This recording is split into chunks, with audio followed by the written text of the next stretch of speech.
എല്ലാവർക്കും നമസ്കാരം. പിങ്കി സ്റ്റൈറീസ് എന്ന നമ്മുടെ യൂട്യൂബ് ചാനലിലേക്ക് എല്ലാവർക്കും സ്വാഗതം. ഇന്നത്തെ വീഡിയോയിൽ നമുക്ക് നമ്മുടെ വീട്ടിലുള്ള അടുക്കളയിലെ സിങ്ക് ക്ലീൻ ചെയ്യാനുള്ള ഒരു ടെക്നിക്ക് നോക്കാം. അപ്പോൾ ഇതിനു മുമ്പ് ഞാൻ സിങ്ക് ക്ലീനിങ്ങിൻ്റെ പല വീഡിയോസ് അപ്ലോഡ് ചെയ്തിട്ടുണ്ട്. എന്നാൽ ഇത് വളരെ സിമ്പിളായിട്ട് ഒരേ ഒരു സാധനം മാത്രം ഉപയോഗിച്ച് നമ്മൾ സിങ്ക് ക്ലീൻ ചെയ്യാൻ പോവാണ്. വളരെ എഫക്റ്റീവായിട്ടുള്ളൊരു മെത്തേഡാണ്. അപ്പോൾ ഇത് വീട്ടിലെ സിങ്കാണ്, കുറച്ച് പഴയ സിങ്കാണ്. അപ്പോൾ അതിൻ്റെ ഒരു പോരായ്മകളൊക്കെ നിങ്ങൾക്ക് കാണാനായിട്ട് സാധിക്കും. അപ്പോൾ നമ്മളിന്ന് സിങ്ക് ക്ലീൻ ചെയ്യാൻ പോകുന്നത് ഈ ഒരു സൊല്യൂഷൻ ഉപയോഗിച്ചിട്ടാണ്. അപ്പോൾ ഇത് നമ്മുടെ ഓറഞ്ചിൻ്റെ തൊണ്ടും അതുപോലെ തന്നെ വിനാഗിരിയും കൂടി മിക്സ് ചെയ്തൊരു ക്ലീനിങ് സൊല്യൂഷനാണ്. ഓറഞ്ച് ക്ലീനർ എന്നാണ് ഇത് അറിയപ്പെടുന്നത്. അപ്പോൾ നമ്മൾ കുറച്ച് ഓറഞ്ചിൻ്റെ തൊണ്ടെടുക്കുക, അത് വിനാഗിരിയിൽ ഇട്ട് വെക്കുക.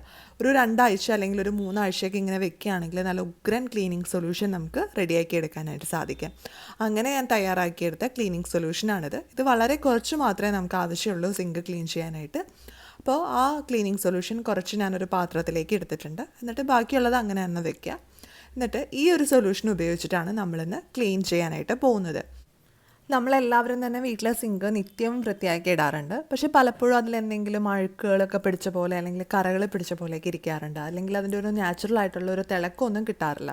അപ്പോൾ അങ്ങനെ തിളക്കമൊക്കെ കിട്ടണമെന്ന് ആഗ്രഹിക്കുന്നുണ്ടെങ്കിൽ ഈ ഓറഞ്ച് ക്ലീനർ ഉപയോഗിച്ച് ക്ലീൻ ചെയ്യാവുന്നതാണ്. അപ്പോൾ ഞാൻ ഈ ഓറഞ്ച് ക്ലീനർ നമ്മുടെ സിങ്കിൻ്റെ എല്ലാ ഭാഗത്തും ആവുന്ന രീതിയിൽ ഒന്ന് ഒഴിച്ചു കൊടുക്കുകയാണ് ചെയ്യുന്നത്. അപ്പോൾ സിങ്കിൻ്റെ സൈഡിൽ കൂടെ ഒഴിക്കുകയാണെങ്കിൽ അത് എല്ലാ ഭാഗത്തേക്കും ആവും. പിന്നെ ആ നടുക്ക് ഭാഗവും കൂടി ഒന്ന് കവർ ചെയ്തിട്ട് ഒഴിച്ചു കൊടുക്കുക. അപ്പോൾ വളരെ കുറച്ച് മതി, ഒരു 2 ടേബിൾ സ്പൂണൊക്കെ ധാരാളം മതിയാകും.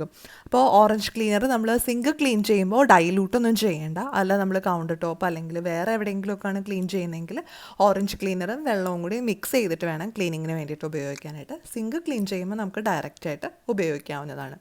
ഇനി നമുക്ക് ഒരു മൈൽഡായിട്ടുള്ള സ്ക്രബ് ഉപയോഗിച്ച് ജസ്റ്റ് ഒന്ന് സ്ക്രബ് ചെയ്ത് കൊടുത്താൽ അതിലെന്തെങ്കിലും അഴുക്കുകൾ അല്ലെങ്കിൽ കറകളൊക്കെ പറ്റിപ്പിടിച്ചിരിക്കുന്നുണ്ടെങ്കിൽ അത് പോയിക്കൊള്ളും. അപ്പോൾ ഓറഞ്ചിൻ്റെ ആ ഒരു ക്ലീനിങ് എഫക്റ്റും അതുപോലെ തന്നെ വിനാഗിരിയുടെ എഫക്റ്റും കൂടെ ചേരുമ്പോൾ ഒരു ഡബിൾ പവറുള്ളൊരു ക്ലീനറായിട്ട് മാറും. മാത്രമല്ല ഓറഞ്ചിന് നല്ലൊരു ഷൈനിങ് നൽകാനുള്ള കഴിവുണ്ട്. അപ്പോൾ സിങ്കിന് നല്ല നാച്ചുറൽ ആയിട്ടുള്ളൊരു ഷൈനിങ്ങും ഈ ക്ലീനർ ഉപയോഗിച്ച് ക്ലീൻ ചെയ്യുന്നത് വഴി ഉണ്ടാകും. അപ്പോൾ നിങ്ങൾക്ക് നോക്കുമ്പോൾ കാണാൻ പറ്റും ചെറിയൊരു മാറ്റം വന്നിട്ടുണ്ട്. കാരണം ഇത് പഴയ സിങ്കാണ്. പഴയ സിങ്കിൽ നമുക്ക് ഒരു പരിധി കൂടുതലൊന്നും ചെയ്യാനായിട്ട് സാധിക്കില്ല. എന്നാൽ പോലും ചെറിയൊരു ഷൈനിങ് ഒക്കെ വന്നതായിട്ട് നിങ്ങൾക്ക് മനസ്സിലാവും. ആദ്യത്തെ ഭാഗവും ഇപ്പോഴത്തെ ഭാഗവും തമ്മിലുള്ള വ്യത്യാസം ശ്രദ്ധിച്ച് നോക്കിയാൽ മതിയാകും. അപ്പോൾ ക്യാമറയിൽ അതത്ര വിസിബിൾ അല്ല, എങ്കിലും നേരിട്ട് നോക്കുമ്പോൾ നല്ല വ്യത്യാസമുണ്ട്.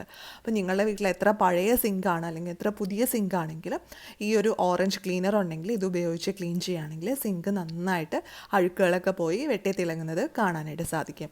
ഇതിപ്പോൾ ഓറഞ്ചൊക്കെ ധാരാളമായിട്ട് കിട്ടുന്ന സമയമാണ്. അപ്പോൾ ഓറഞ്ച് ക്ലീനർ തയ്യാറാക്കാനായിട്ട് ഒട്ടും തന്നെ ബുദ്ധിമുട്ടില്ല. ഞാൻ ഇതിനു മുമ്പ് ഓറഞ്ച് ക്ലീനർ തയ്യാറാക്കുന്ന വീഡിയോ അപ്ലോഡ് ചെയ്തിട്ടുണ്ട്. കാണാത്തവരുണ്ടെങ്കിൽ അതൊന്ന് കണ്ടു നോക്കുക. ലിങ്ക് ഞാൻ ഡിസ്ക്രിപ്ഷൻ ബോക്സിലോ ഐക്കാർഡിലോ കൊടുക്കാം.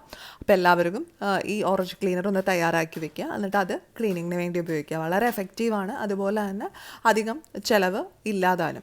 അപ്പോൾ എല്ലാവർക്കും ഇന്നത്തെ ഈ വീഡിയോ യൂസ്ഫുൾ ആയിട്ടുണ്ടാവുമെന്ന് പ്രതീക്ഷിക്കുന്നു. വീഡിയോ ഇഷ്ടമായാൽ ലൈക്ക് ചെയ്യുക, ഷെയർ ചെയ്യുക. അതുപോലെ നിങ്ങളുടെ അഭിപ്രായങ്ങളും നിർദ്ദേശങ്ങളും ഒക്കെ താഴെ കമൻറ്റ് ബോക്സിൽ പറയുക. ഇനി അടുത്ത ദിവസം നമുക്ക് പുതിയൊരു വീഡിയോ ആയിട്ട് വീണ്ടും കാണാം.